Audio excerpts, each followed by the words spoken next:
Assalamu alaikum, Oş Reklama YouTube kanalının көрүүчүлөрү, саламатсыздарбы? Бүгүнкү чыгарылышта биз Фрунзенский кичи районунда сатыла турган 8 бөлмөлүү жер үйдү сиздерге тартып көрсөтмөкчүбүз. Андыктан жакшылап назар салып туруңуздар. Биринчиден сиздерге адрести түшүндүрүп берейин.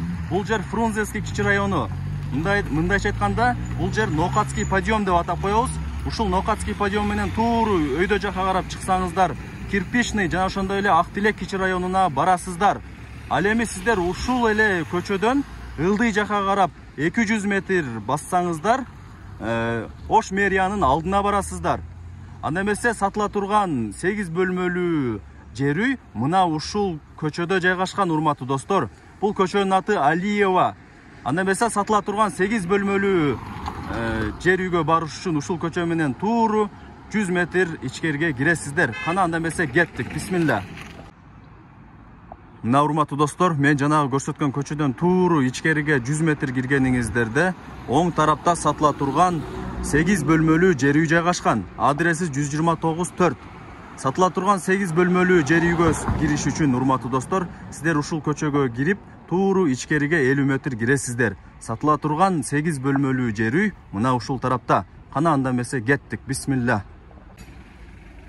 Мына урматтуу достор, мен жанагы көрсөткөн көчөдөн тууру ичкериге 50 метр киргениңиздерде бул тарапта сатыла турган 8 бөлмөлүү жер үй жайгашкан. Адреси Алиева 129/4. Сырткы абалын көрүп атасыздар, урматтуу достор. Сырты кирпич менен жакшы бүт бардыгы тосулган. Бул жакта варата да коюлган. Анда эмесе варатасын көрүп атасыздар, жөнөкөй варата коюлган. Эми өзүңүздөр кийин буйруса сатып алсаңыздар, варатасын оңдоп, жакшы ремонт кылып алсаңыздар болот. Анда эмесе кире берели. Бисмилла. Мына урматтуу достор, сырткы абалын, огородун көргөзүп коелу. Бул жакта үйдүн ээси жанында турат. Анда эмесе азыр сиздерге сурап, бүт бардыгын маалыматын алып берем. Кандай эже? Жакшысызбы? Кызматка чакырган экенсиздер. Үй тууралуу маалымат берсеңиздер эми. Канча бөлмөлүү негизи? Негизи 8 бөлмөлүү. Бул жакта 2 этаж. Оң жагында ремонт. Бул жак 2 этаж. 2 этажда канча бөлмө жайгашкан? Ошондо 6 бөлмөсү бар. 6 бөлмө 2 этажда жайгашкан экен. Туалет, ванна да ошол жакта. Туалет, ванна ичинде экен, урматтуу достор. Ал эми оң тарабында мына көрүп атасыздар, бул жак времянка экен. Времянка канча бөлмөдөн турат? Ичинде 2 бөлмө, андан кухня. 2 бөлмө плюс кухня экен. А бул жактан тууру бара турган болсоңуздар, көрүп атасыздар, бул жакта очоккана жана ошондой эле баня жайгашкан экен, урматтуу достор. Киргениңиздерде оң тарапта краны бар экен. Көрүп атасыздар, бул жакта жерин көрүп атасыздар. Брусчатка, жакшы брусчаткалар басылган экен, урматтуу достор. Бул жагында огороду бар экен. Бул жакта өзүңүздөр каалаган нерсеңиздерди эгип, өстүрсөңүздөр болот экен. Бул жакта көрүп атасыздар, өрүгү бар экен, шабдалысы бар экен, алмасы бар экен. Анда эмесе сырткы абалдарын бир сыра көргөзүп коеюн.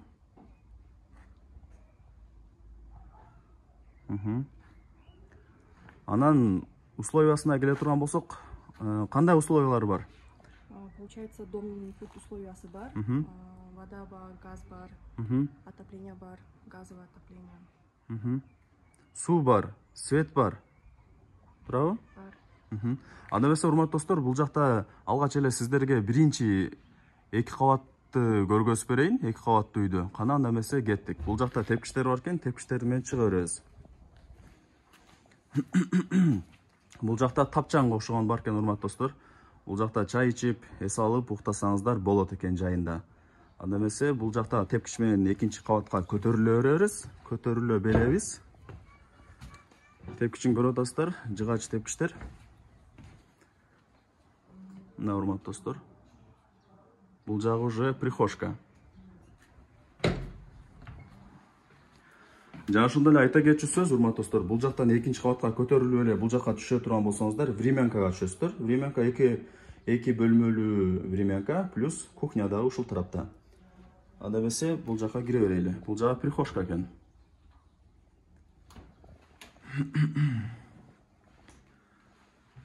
Так, азыр биринчи кабатта канча бөлмө? 4 бөлмө экен, Бул жакта 3 бөлмө. Биринчи кабатта 3 бөлмө экен, урматтуу достор. Биринчиси бул жакта экен. Азыркы учурда бул жакта квартиранттар бар экен, ошол себептен көргөзө албайбыз бөлмөнүн ичин. Эми өзүңүздөр бул жактарга келип сүйлөшүп, сатыла турган жер үйдү көрүп кетсеңиздер болот. Анда эмесе сырткы абалын көргөзөйүн. Бул жакта көрүп атасыздар, водоемка дубалдары. Жери болсо пол экен, урматтуу достор, жакшы, жылуу болот. Ал эми потологун көрүп атасыздар. Бул жак водоемка потологу. Жана ошондой эле жакшы жарык бергич люстра коюлган. Бул жакка туура кире турган болсок, ванна менен туалет жайгашкан. Киргениңиздерде унитаз бар экен, ванна бар экен, умывальник бар экен, күзгүсү дагы бар экен, аристону дагы бар экен. Дубалдары кафель экен, өзүңүздөр көрүп атасыздар. Полу дагы кафель экен. Жана ошондой эле потолок болсо водоемка, жана ошондой эле жакшы жөнөкөй лампочка коюлган. Бул жакта терезеси дагы бар экен, урматтуу достор, жарык болот. Негизи бүт бардык условиялары даяр экен. Мына урматтуу достор, бул жакта прихожкасын дагы жакшыраак кененирээк көргөзүп коеюн. Айнектери бардыгы пластик экен, отоплениясы дагы бар экен ичкериде. Көрүп атасыздар. Бул жактан киргениңиздерде эле оң тарапта экинчи бөлмө жайгашкан, урматтуу достор. Зал экен бул жак. Ачып көргөзүп коелу бул жакта, урматтуу достор.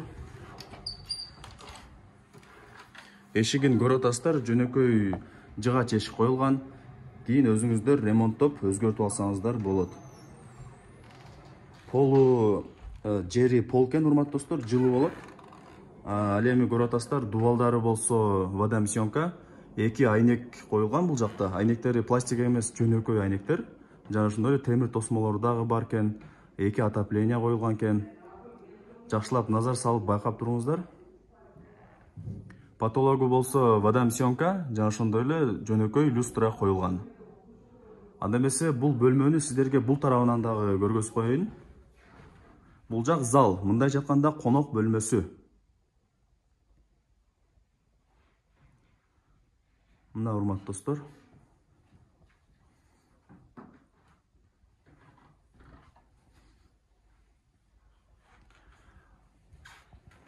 Анда эмесе бул жакта дагы бир бөлмө бар экен.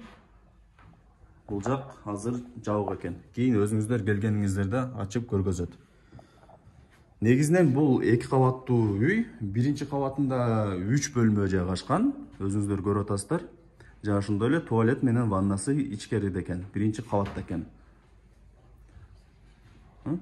Бул жак кандай болуп калат? Бул жакта көргөзүп коелу, урматтуу достор, бул жагы дагы туалет экен.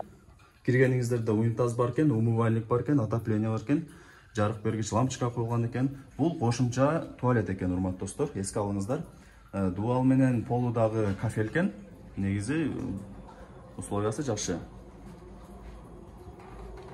Эшигин көрүп атасыздар, жөнөкөй жыгач эшик коюлган. Анда эмесе биз биринчи кабатты көргөзүп болдук. Экинчи кабатка могул жыгач тепкич менен көтөрүлөбүз. Бисмилла.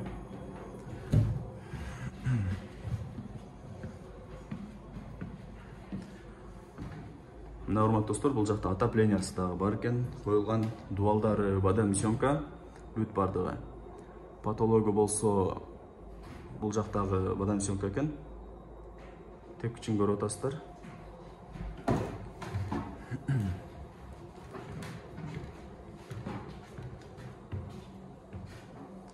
Киргениңиздерде эле бул жакта оң жакта айнек коюлган. Бул жактан өзүңүздөрдү карап, сырткы абалды, сырткы көрүнүштү карасаңыздар болот. Айнегин көрүп атасыздар, урматтуу достор, бул жакта жөнөкөй айнек коюлган, пластик эмес. Жери болсо пол, дубалдары водоемка, потологун көрүп атасыздар. Анда эмесе бул экинчи кабат 4 бөлмөдөн турат, 3 бөлмөдөн кладовка. Бирөөсү зал. Бул жак зал, жабык экен, Анда эмесе урматтуу достор, бул жактан көргөзүп коеюн. Бул жак зал экен. Ремонтун көрүнүшүн көрүп атасыздар. Бул жакта жабык ошондо. Урматтуу достор, бул жакта азыр сиздерге залды көргөзүп бердим. Ал эми экинчи бөлмө, бул жак спальный. Бул жакта ичинде квартиранттар бар экен. Ошол себептен көргөзө албайбыз. Кийин өзүңүздөр келип көрүп кетсеңиздер болот. Ал эми сол тарапта кандай бөлмө? Детский. Бул жакта кичинекей бөлмө бар экен. Детский, балдардын уктоочу бөлмөсү деп атасаңыздар болот экен. Ал эми бул жакка туура келе турган болсок, бул жак кладовка экен. Ремонтун көрүп атасыздар, водомсёмка, жери пол. Бул жактан крышага да чыгып кетсе болот экен. Жана ушундай жарык бергич лампочка дагы коюлган. Анда эмесе экинчи кабатты бул тарабынан дагы көргөзүп коеюн. Мына урматтуу достор. Негизинен ремонту орто. Анда эмесе биринчи кабатка түшө берели. Бисмилла.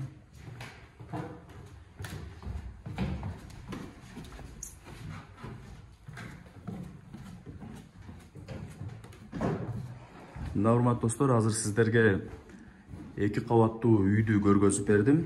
Анда эмесе биз времянкага киребиз. Бул жактан времянкага түшүп кетсеңиздер болот. Дагы бир жолу айтып кетейин, урматтуу достор, времянка эки бөлмөдөн турат, плюс кухня. Бул жактан түшүп кетсеңиздер болот.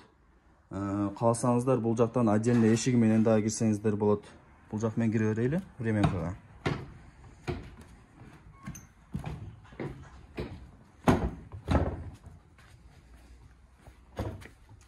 Бул жагы прихожка, урматтуу достор. Эшигин көрүп атасыздар, жөнөкөй эшик коюлган. Эми кийин өзүңүздөр өзгөртүп, ремонт кылып, жакшылап жасап алсаңыздар болот. Эң негизгиси жери пол экен.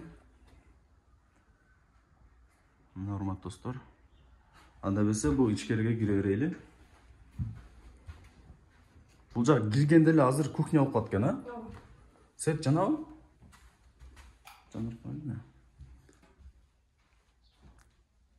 Өзүңүздөр көрүп атасыздар, бул жакта кухня, бул бөлмө, урматтуу достор. Дубалдары жарымы водомсёмка экен, көрүп атасыздар. Ал эми бул жагы болсо, дубалдын жарымы кафель. Бул жакта өзүңүздөрдүн тамагыңыздарды кылып, идишиңиздерди жуусаңыздар болот экен.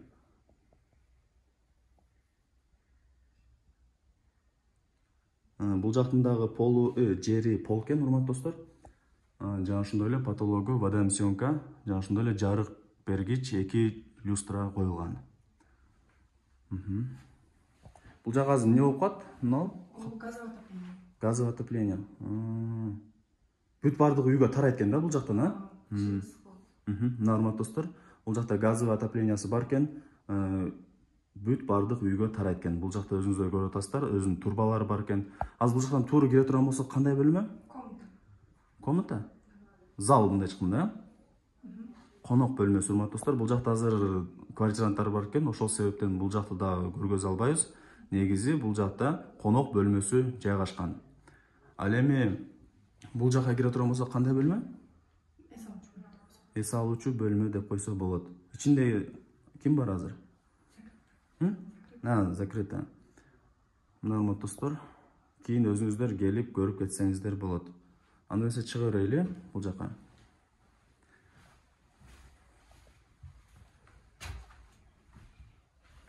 Мына урматтуу достор, анда эмесе сиздерге эки кабаттуу үйдү көргөзүп бердим, времянкасын дагы көргөзүп бердим. Анда эмесе бул жакта очоккана жана ошондой эле банясын дагы жакшылап көргөзүп берейин. Жакшылап назар салып байкап туруңуздар. Бул жактан оң тарапка түшө турган болсоңуздар, очок менен очоктор жайгашкан экен, урматтуу достор.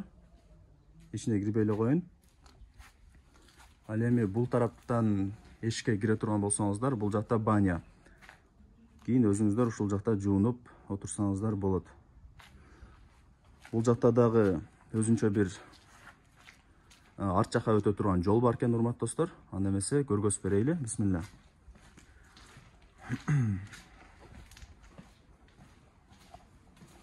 Бул жактан тепкичтен чыгабыз. Бул жакта, сол жакта кладовка бар экен, склад, урматтуу достор. Өзүңүздөрдүн керектүү буюмдарыңыздарды салсаңыздар болот. Анда эмесе ичкериге кире беребиз. Бул жакта өзүңүздөр темир тосмону көрүп атасыздар. Бул жакка өзүңүздөр тоок баксаңыздар болот. Тоок бизнес кылсаңыздар болот, урматтуу достор. Бул жактан тепкичтен которулабыз, чыгабыз. Оң тарапка бурула турган болсок, бул жакта туалет жайгашкан. Сырткы абалын көргөзүп коелу. Бул жакта дагы тоок баксаңыздар болот экен. Даяр условиясы бар экен.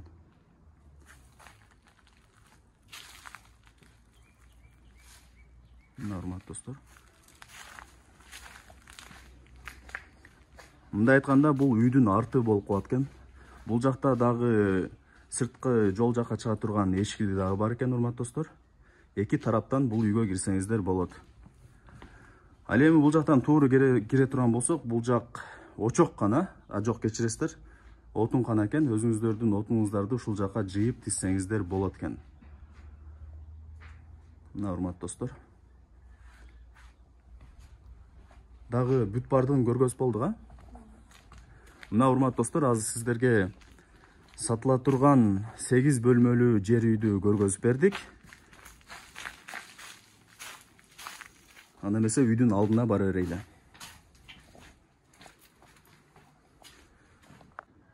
Мына урматтуу достор, анда эмесе мен сиздерге сатыла турган 8 бөлмөлүү жер үйдү тартып көргөзүп бердим, түшүндүрүп бердим. Анда эмесе үйдүн ээсине суроо, баасы канча экен, эже? Баасы 200 миң деп атабыз. Баасы 200 миң доллар, а? Кеми барбы? Кеми жок. Кеми жок. Сүйлөшсө болот, алам десе, а? Жери канча сотык болуп калат ошондо? Жери 6-4 сотик. 6-4 сотик. Обмен жолдору барбы? Балким машинага, же болбосо квартирага? Жок, наличный акча. Только наличка экен, урматтуу достор. Өзүңүздөр көрүп атасыздар. Дагы бир суроо. Негизи сатып алаткан адамдардын 50% ушул суроону берет. Неге сатып атасыздар? Негизи бардык документи жайында элеби? Неге сатып атасыздар? Акча керек болот абы, же кандай? Акча керек болот. Ошол себептен, а?